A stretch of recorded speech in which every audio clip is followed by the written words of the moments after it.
This was my home for about a year back in 2009. Now, that's certainly not how I had planned it in my early 40s, but that's how it worked out. In the years prior, I had been a general contractor and musician. I had been doing really well, had a home on a really nice piece of property. I was married and I had a young son. This was actually my main work truck, and I had it built out in a way that it had all the tools I need in the back, and I would take it to work every day, and I could just pull up to a job and I could start working. But by 2007, 2008, everything started falling apart. My marriage had fallen apart, the housing market had crashed, work had dried up, and pretty soon I found myself in the middle of a bitter divorce with all sorts of legal fees mounting and all sorts of things happening all at once. I ended up losing my house, I ended up losing my marriage, I ended up losing pretty much everything I had, except for my guitars and my trucks, and that was all that was really left. Now, as you can see as I'm sitting here, it's very narrow. It's only a couple of feet, maybe 2.5 feet wide, and it jets in here on each side. Over here, this wall was originally blocked off to separate us from the back where the rest of the tools were and keep us warm. And over here is a sliding door that led us into the front where the 2 seats were for the cab of the truck. Now, I wasn't alone in this truck. I actually had my girlfriend, Megan, who's still with me and actually works for me now. And I also had my dog, too. He was a big red Doberman named Cassius. And all 3 of us would find ourselves in here sleeping in some awkward position that allowed us to stay warm together.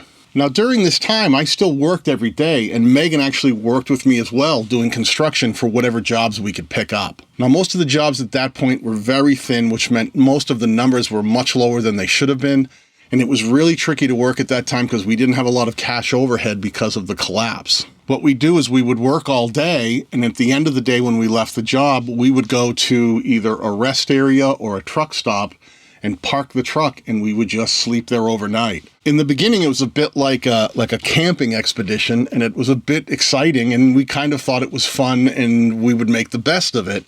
But as the months rolled on, and especially when we got into the winter, it got really tough. Now, I live in New England, which means that some of the winters could get really cold. So it was tricky sometimes to make sure that you could start the truck and warm the cab up, but then turn it off and make sure you stayed warm for a while. There were some cold nights where we couldn't stay warm enough, and it was tons of blankets and huddling with the dog and doing everything we could just to get through the night to get on to the next day and get back to work. Now, you might ask, well, if you were working, why didn't you just take some of that money and get yourself a place? Now, at that time, my bank accounts had been wiped out from the divorce. I had legal fees that were skyrocketing. I also had a 2-year-old son, and I was paying child support. And one of the things that I learned along the way is when they figure out your child support, they look at your previous tax returns. Well, all the tax returns from the previous years said I made pretty good money. And here I was making very little money, but paying child support based on a previous income that was a lot higher. Now, if I'd had a better lawyer, he probably would have addressed that. But at that time, I didn't have a very good lawyer, and I couldn't even afford to keep him later on when I kept getting dragged back into court to reassess this whole thing. Just to keep up, I was working every day. Megan was working with me. I was sending a majority of that money off to legal fees and child support. And what was left, we were using to try to run the business, feed ourselves, keep the truck running. We just didn't have the kind of money put together that we could go get into a new place. Now, our friends and family did help us out at the beginning. We actually had pooled some money, borrowed some money to get into a small place that we rented for a while. And we thought that was going to be our home base as we recovered throughout the season. But the economy kept getting worse, and the person who actually owned the little house that we were renting lost it in foreclosure as well. So the next thing we knew, we had the sheriff at our door knocking, telling us that we would have to leave, that the bank was taking over the property. And this was right in the middle of winter. This was right around January. We tried to negotiate with the bank because we had put all our money together just to put first, last, and security and pay the rent along the way. And here we were in a situation where they were telling us we had to leave and we wouldn't be getting our last month's or our security deposit back because that wasn't paid to the bank. That was paid to the guy who owned the place. So all we were able to do was to negotiate an extra 4 or 5 weeks that the bank let us stay in the place so that we didn't have to leave right in the middle of January. But I don't think leaving in February was much better either. When we first became homeless and started living in this truck, we honestly told ourselves it would probably only be for a short period of time, just so we could get some money put together, get ourselves straightened out, and get ourselves into a new place. But the economy just kept collapsing and getting worse. Jobs kept drying up. Nobody was hiring. And the only thing that we could do is make sure that we kept our phones active and that we kept returning calls, taking whatever construction jobs and remodeling jobs we could get along the way. Now, being early 40s and homeless was absolutely not where I expected to be. But you start learning pretty quick the kind of things you need to do to survive. One of the tools I owned was a generator, so we actually bought a little microwave, and we would go to the back of the truck, start the generator with all this walled off, open the back door, and we would fire up the microwave and make things like ramen noodles and whatever we needed to make right in the back of the truck. Lots of McDonald's dollar menu type things and whatever it took to get by. We actually had a computer set up right where the camera is right now, with a monitor up top. We use that as our office space in here. That's where we would actually do a lot of our invoicing and things for the jobs we were doing.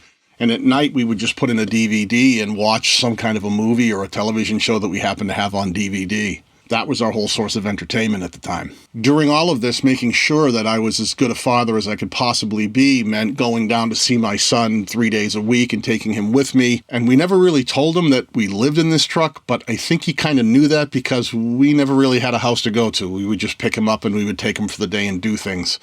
And that costs money too. So a lot of those trying to be a father and still trying to keep up with all the financial debts that we were accruing were really tricky. Back then, I had a lot of musical gear from my years of being a professional musician. And what we did was we slowly, one by one, eBayed all of this stuff away and sold it so that we could take that money, pay down child support, pay off attorney fees, and then try to survive. But the child support number was so high, we could never seem to satisfy that number. It wasn't until years later in front of a judge that I was actually able to get that child support payment lowered to represent the actual money that I was making at the time. But the way the system works is they don't retroactively do that. So even though the new child support number had been decreased to represent more of what I was actually making at that time, I still had to pay all that previous money for revenue that I never made in increments and try to bring that down as fast as possible.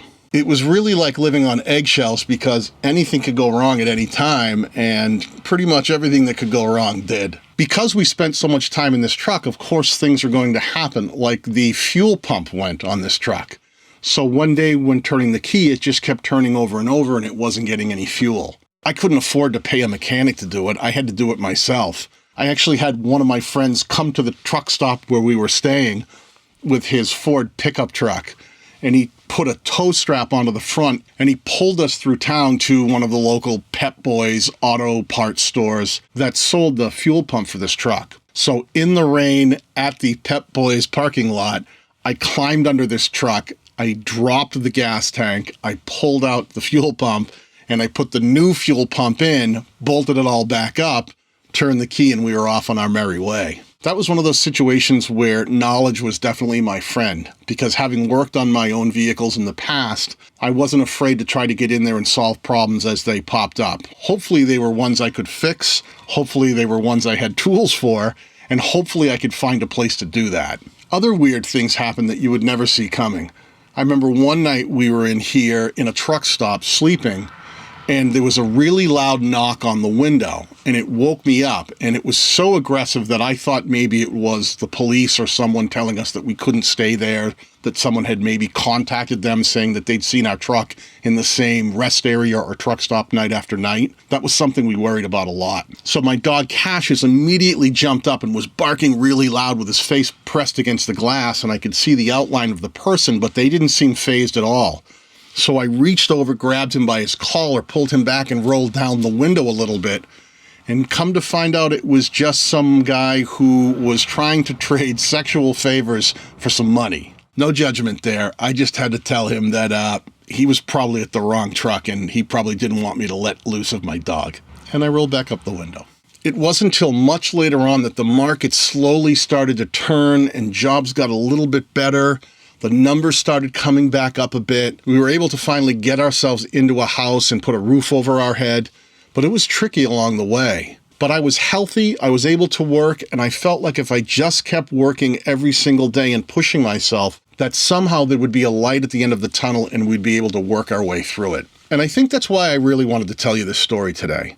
Not because we're finally cleaning out this truck and sending it down to the scrapyard, but mostly because I think a lot of creators out there really struggle and can't see that light at the end of the tunnel. And they don't know if they're ever going to achieve the thing that they desperately want so much. Things will change. Things do get better. Even when things are at their worst, if you can try to keep your chin up and just take things one day at a time, I think you'll be surprised how those days start to pass and you can actually get towards those goals that you have for yourself. I'm happy to say that this truck is parked in front of the house that I own free and clear now. I have a successful YouTube channel. Megan works for me now running the office. We have money in the bank. We have money in the stock market. We have retirement funds.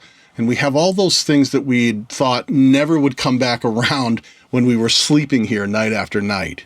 But they did. It took a lot of years. We're talking 15 years from sleeping in this truck to being a full-time YouTube content creator, doing the job that I love, and creating the kind of content that I love creating. I think I need to get back to cleaning this truck before I start sleeping here again. Keep creating. Peace.